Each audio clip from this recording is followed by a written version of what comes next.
தேர்தலுக்கு முன்னால ஒரு சம்பவம் இருக்கு. அதாவது நண்பர்களே, நேத்து திருச்சி வந்த அமித்ஷா அவர்கள் வந்து நாசூக்கா ஒரு போடு போட்டிருக்கிறாரு. அதாவது ஸ்டாலின் எதிர்பார்த்த மாரி உதயநிதி வந்து முதலமைச்சர் ஆகலாம் முடியாது. அந்த கனவெல்லாம் பலிக்காதுன்னு சொல்லிட்டாரு. அப்போ பூடகமான வார்த்தை இது. ஏன்னா, இவங்க மேல வந்து நெறைய வந்து ஊழல் வழக்குகள் நெறைய இருக்கு. ஊழல் புகார் நெறைய இருக்கு. 30,000 கோடி அடிச்சது. அப்புறம் ஃபுல்லா வந்து ஊழல் தவிர வேற எதுவுமே நடக்கல. மக்களுக்கு ஒரு ஒரு பைசா கூட பிரயோஜனம் இல்லாத ஒரு குப்பை தொட்டி ஆட்சி இது. அதான் உண்மை. குப்பை தொட்டிக்கு போக வேண்டிய ஆட்சி தான் இது. இது என்ன ஆட்சியா இது? கேவலம். வெளிய வேற சொல்லிக்கிறாரு. எந்த கொம்பனும் குறை சொல்ல முடியாத நான் ஆட்சி ஆள்றேன்னு கிழிச்சாரு. நாடு நாசமா போயிட்டு இருக்குது. பாலியல் வன்முறைகள் நாளுக்கு நாள் அதிகமாகுது. அ தூய்மை பணியாளர்களுக்கு வந்து எந்த விதமான ஒரு நியாயமும் கிடைக்கல. அவங்களுக்கு மட்டுமா? மருத்துவர்களும் ஒரு பக்கம் போராட்டம். செவிலியர்கள் போராட்டம் பண்றாங்க. சரியான டாக்டர்ஸ் இல்ல. இப்ப அந்த மாசுன்னு ஒருத்தர் இருக்காரு. அந்த வந்து சொல்றாரு, "அ அதெல்லாம் ஒண்ணுமே இல்ல. காலி இடங்கள்லாம் இல்லவே இல்ல" அப்படிங்கிறாரு. இல்லன்னா எதுக்கு இத்தன நோய்கள் வருது? ஏன் இத்தன பேர் வந்து அவதிப்படுறாங்க நோயாளிகள்? அது ஒரு பக்கம் இருக்குது. போக்குவரத்து தொழிலாளர் ஒரு பக்கம் வந்து ஸ்ட்ரைக் பண்றாங்க. போலீஸ்காரங்க சொல்ல முடியாம இருக்கிறாங்க. அவ்வளோதான். இப்ப இதெல்லாம் வந்து பார்க்கும் பொழுது, தேர்தலுக்குள்ளேயே வந்து அநேகமா இந்த உதயநிதி ஜெயிலுக்குள்ள உட்கார்ந்து பாடுவார் போல இருக்கு. வேணாம் வச்சான் வேணான்னு ஏதோ ஒரு பாட்டு பாடுவாரு டமுக்கு டக்கா டமுக்குன்னு. அந்த பாட்ட போய் உள்ள உட்கார்ந்து பாட வேண்டியது, ஆட வேண்டியதுதான். ஸ்டாலின் அத ரசிச்சு கேட்பாருன்னு நம்ம நம்புவோம். கூட்டணி கட்சி வந்து பார்த்தீங்கன்னா, நாளுக்கு நாள் வந்து எல்லாம் பிளவுபட்டு போய் கிடக்கு. அதிமுக ஓரளவு வந்து பலம் பெறுற மாரி தெரியுது. அப்ப இதுக்கு மத்தியில நடக்கிறது என்ன? நயினார் பேசுனது எல்லாம் பார்க்கும் பொழுது, இந்த இப்ப ஆளக்கூடிய கட்சி, அதனுடைய கூட்டணி கட்சி மேலயும் மக்கள் வந்து சரியான கோவத்துல இருக்கிறாங்க. வெளிய சொல்லல. எப்படா எலக்ஷன்னு காத்துட்டு இருக்கிறாங்க. அது வந்து பார்த்தீங்கன்னா, பெரும்பான்மைன்னு சொல்லக்கூடிய இந்து மக்களா இருக்கட்டும், திருப்பரங்குன்ற விஷ்ணு, அப்புறம் முந்தா நாள் இந்த சேகர் பாபு பேசின விஷயம். இதெல்லாம் வந்து மக்கள் மனசுல வந்து ஆணி அடிச்ச மாரி இருக்குது. இன்னொரு பக்கம் சிறுபான்மைன்னு சொல்லக்கூடிய இஸ்லாமிய நண்பர்களா இருந்தாலும் சரி, கிறிஸ்தவ நண்பரா இருந்தாலும் சரி, அவங்களுக்கு ஏதும் செய்யலைங்கிற அவங்களும் கோவத்துல தான் இருக்கிறாங்க. மொத்தத்துல இந்த ஸ்டாலின் வந்து 5 வருஷம் குப்பை தொட்டி ஆட்சியில தான் குடும்பத்துக்கு மட்டும் தான் நல்லது செஞ்சுக்கிட்டாரு.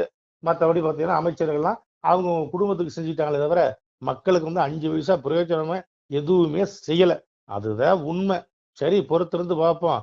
தண்டாக்க கண்டாக்க உள்ள போய் உட்கார்ந்து ஆடட்டும் உதயநிதி. வெளிய உட்கார்ந்து தாளம் தட்டட்டும் ஸ்டாலின். ஏன் ஸ்டாலினுமே உள்ள வேண்டிய காலம் வரும். பொறுத்திருந்து. சிவாய நம. திருச்சிட்டம்பலம், தில்லையம்பலம், பொன்னம்பலம். சிவாய நம. உறவுகளே, சிவ அன்பர்களே, தற்போது தாங்கள் இந்த வீடியோவில் பார்க்கக்கூடிய இடத்துல ஒரு சிவாலய திருப்பணி ஒன்று நடந்து கொண்டிருக்கிறது.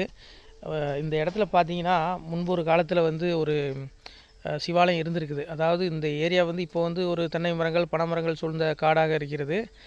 முன்பொரு காலத்தில் இங்கே ஒரு ஊர் இருந்ததாக சொல்கிறாங்க. ஆனால் இப்போது சுற்று வட்டாரத்தில் 5 கிலோமீட்டர் சுற்றுலாவில் ஊரே கிடையாது, காடு. இப்போ இந்த இடத்துல ஒரு சிவாலயம் வந்து அமையிருக்கிறது. இந்த சிவாலயத்தில் வந்து இருந்த அந்த சாமியுடைய திருமேனியை வந்து எடுத்து வச்சிட்டோம்.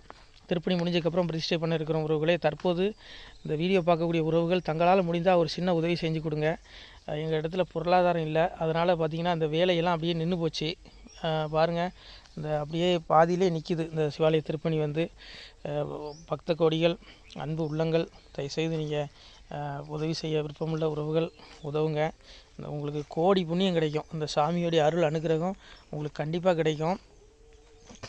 இது வந்து ஒரு புகழ்பெற்ற சிவாலயம் கூட சொல்லலாம். சாமியோட திருமேனியை எடுத்து வச்சிட்டோம். இந்த இடத்துல பார்த்திங்கன்னா ஒரு வாசி தண்டம் இருக்குது. அந்த காலத்தில் ஒரு முனிவர் யாரோ தவம் செஞ்சுருக்காங்க. அவங்களுடைய வாசி தண்டம் அவர் திருக்கரங்களால் எழுதின ஓலைச்சுவடி கூட இன்றும் இருக்குது. இன்னும் பாதுகாக்கப்பட்டு வருது. அது கோயில் திருப்பணி முடிஞ்சதுமே அதையும் நாங்கள் அந்த வழிபாட்டுக்கு வச்சுடுவோம்.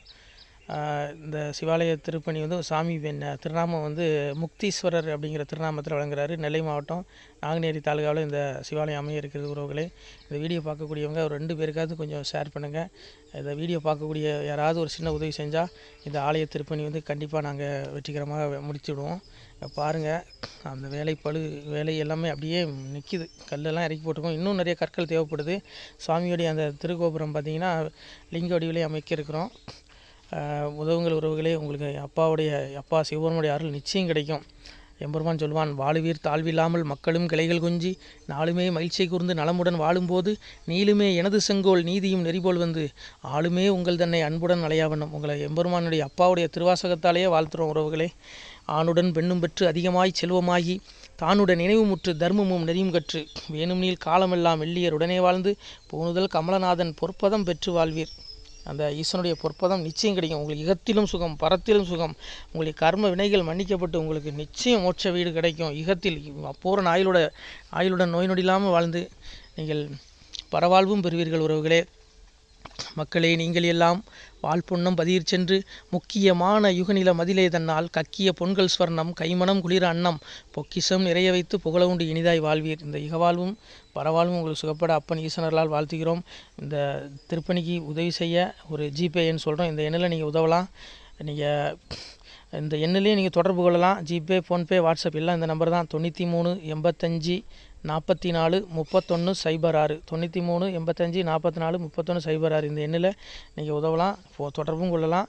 வாட்ஸ்அப்பும் இந்த எண்ணு தான், ஜிபே இந்த எண்ணு தான். உறவுகளே, முடிந்த அளவுக்கு ரெண்டு பேருக்காக ஷேர் பண்ணுங்கள். இந்த வீடியோ பார்க்கக்கூடிய யாராவது ஒருத்தர் சின்ன உதவி, நீங்கள் பெரிய அளவில் செய்யணும் கூட, நீங்கள் ₹1 நீங்கள் தந்தாலும் மனசார வேண்டி ஏற்றுக்கிறோம். உறவுகளே, உதவுங்கள். முடிஞ்ச அளவுக்கு ஷேர் பண்ணுங்கள். நன்றி. சிவாய நம. திருச்சிற்றம்பலம், தில்லையம்பலம், பொன்னம்பலம்.